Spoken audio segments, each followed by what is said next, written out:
What's up, everybody? We are here with the current 155 amateur title holder, champion Michael Kampel. Michael, thank you again. We've had many conversations, so it's always a pleasure to get you back on here. Dude, I was just looking at your record. It's so crazy. So obviously, it's a very interesting record because you started out with a loss, and I know a lot of times a loss can supercharge a fighter. I was just talking to Michael King about that the other day, and it obviously seems like it did that for you because you had one loss, and then you've gone on a 6-fight win streak. And then, if you look a little bit more closely at your record, it's submission round one, triangle choke round one, rear naked choke round one, guillotine round one, rear naked choke round two, rear naked choke round one. Crazy. I mean, what are your thoughts on this record? Well, I definitely agree with you. Like that first loss definitely lit something under me. I didn't want to just end on a loss like that. And so I think I fought my second fight about a month later in Missoula.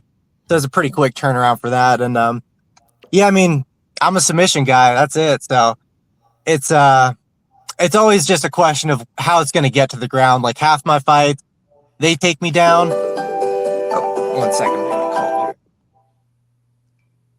We lost. Half the there we go. fights, I take him down. And then my last fight, I dropped him and got him to the ground. So I'm not always just going for the takedowns. Usually I'll just come out and try to measure pace and just come out and see how the fight starts to go and feel things out. But a lot of the time people just pressure me too much and want to get me to the ground quickly. So that's why it always ends so quick, I think. What is it, do you think, that gives you this ability to have so many submissions? I mean, obviously we could say, oh, you're an expert at jiu-jitsu or you practice it so much and you're a really hard worker. These are the common things. But do you think there's something unique about you physically that is allowing you to like some physical talent that allows you to get so many submissions? Maybe. I mean, I grew up doing gymnastics, so I was always athletic, bouncing around, moving around, all that stuff. So that probably helped a lot with my jiu-jitsu, but I would say more it's just a style of jiu-jitsu. Like I've got an aggressive jiu-jitsu style. I'm always trying to go for the finish. I don't like to just sit on top and hold things. I like to always try to wear the other guy down, even if it's tiring me out. So that's just my style of jiu-jitsu. I'd say it's more aggressive. That is okay. That makes a lot of sense. But the fact that you mentioned gymnastics is interesting. I never knew that in all our conversations because Khabib Nurmagomedov actually says that gymnastics is a phenomenal base for mixed martial arts. I know Justin has a fighter that was, I think, an Olympic level gymnast or something like that. And that's translated beautifully to mixed martial arts. So I wonder if there's something to that as well in combination with that aggressive style. But that's very interesting. Now, You've got a tough opponent coming up here in this fight in Ty Curry. What do you know about Ty? Not a lot about him. Chad, one of my teammates, Chad, fought him a couple fights ago, so I was in his corner for that one. I think maybe I wasn't in his corner for that one, but I was watching on the TV, and so I was doing a little research on him back then, just for helping Chad prepare for him. And I don't really know a ton about him. I think he trains at Red Hawk at Sean O'Malley's gym, but I would say he's just real good overall, like good in the ground, good striking, good wrestling. So he can definitely mix it up really well. I would agree. Very well rounded. Is there anything that you've done differently for this training camp to prepare for Ty in particular, or is it roughly similar to your last training camp? I would say they're all about the same. It's like it's not like a pro fight. You don't have too much info on all these guys. So you don't know exactly what their style is. So I don't think it really helps to prepare for one thing in particular. Just train hard and kind of work on everything. Have a good game plan, but just have a good, no matter what happens, where it goes, have something prepared. I know you're an entrepreneur. We've talked about your moving company and how that's been taken off more and more as time goes on. It seems you guys just keep seeming to get busier and busier, which leads me to the next question, which is you're on a 6-fight win streak. You're defending your title. Are we looking at a potential pro debut at some point in the future, or is this more of something that you love, but your main focus is going to stick to your business? It's hard to say. I mean, I would think maybe I would go pro either my next fight or the fight after. Maybe take some time off and get ready and then go pro, just because might as well get paid for it. You know what I mean? just fight around Missoula, fight locally. But yeah, I mean, the business is super solid still, and it's a full-time gig. So I definitely want to maybe focus more time on expanding that and get some more business going. But yeah, I mean, I've always just done it for fun. I love to train, and so that's mostly why I fight. I love to train, so I want to prove myself and test myself. Is there a chance that you would consider, you mentioned fighting locally, is there a chance if the opportunity comes up that you would try and pursue something, let's say with the PFL or even the UFC? Oh yeah, I'd always be down for that. I'd actually be really interested in the jiu-jitsu UFC, like the UFC thing they're doing now.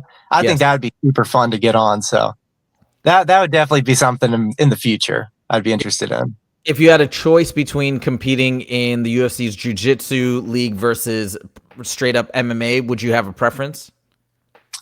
I would probably prefer to start out in jiu-jitsu, maybe see how that goes. And that would at least open the door up to where if I ever did want to go into a full MMA fight, I'd be there and with them. And so, yeah. Let's talk a little bit about your business. So you said everything is solid and you want to expand potentially the business, which is, again, I've talked to you many times, it's a moving company. I remember you were telling me, I feel like we talked about it near the beginning of it, and then now it's grown. You've got all these employees. Where is it at right now? Yes, I think I started this is our third year in business or fourth year. So yeah, I started a little bit before I started fighting, and then it's always been busy, but it's just gotten, real busy. It's mostly me. I got a couple helpers, so we're a small team. We don't have a ton of people. We don't have multiple crews or anything. We're just local up and down the valley from like Missoula to Hamilton. So it's enough to really keep us busy full time, but definitely would want something else to bring in a little more income and kind of, build things up. But yeah, it's just been great. We repainted our box truck a couple days ago, so we were planning that for a few months. Finally got some time to do it and got all those ugly letters off, got a nice new color truck. So it's going pretty good right now. What's the name again? Bitterroot Movers. Wait, say it one more time.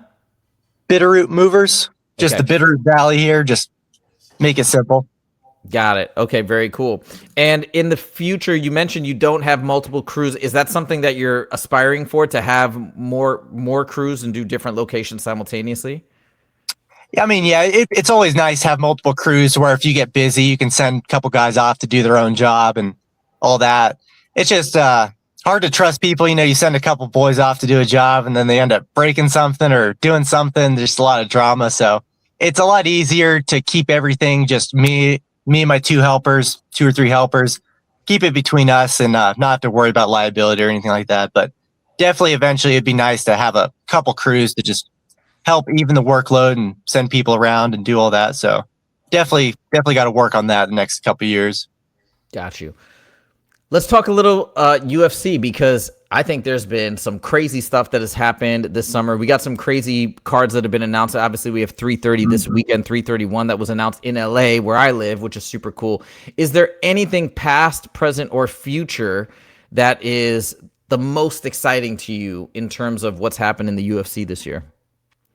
Yeah, we've had some good cards this year. The White House card was super good. Can't remember offhand. There's been a couple of the really, really good cards. So it's been a good year for fights for sure. It's been crazy. Khamzat Chimaev versus Sean Strickland, that was probably one of my highlights. And obviously Justin Gaethje versus Ilia Topuria. Do you have any thoughts about this? Even, let's look out to 331 with the rematch of Pantoja versus Joshua Van. Do you have any thoughts on that fight?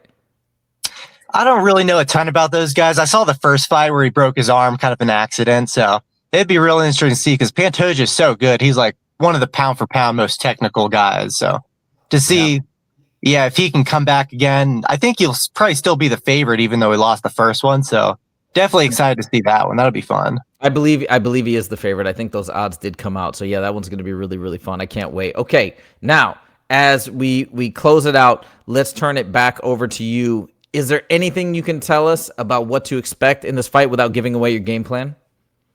Same thing you always see from me. I'd say it's like I'm going to come out there, strike a little bit, keep my distance, and then just try to pressure in. I'm a pressure fighter, so if I can get in close, just keep things going, keep the pace up. That's just my style, getting close. All right. There it is, ladies and gentlemen. Michael Campbell defending his title here August 29th up in Missoula. Thank you so much, man. I really appreciate it.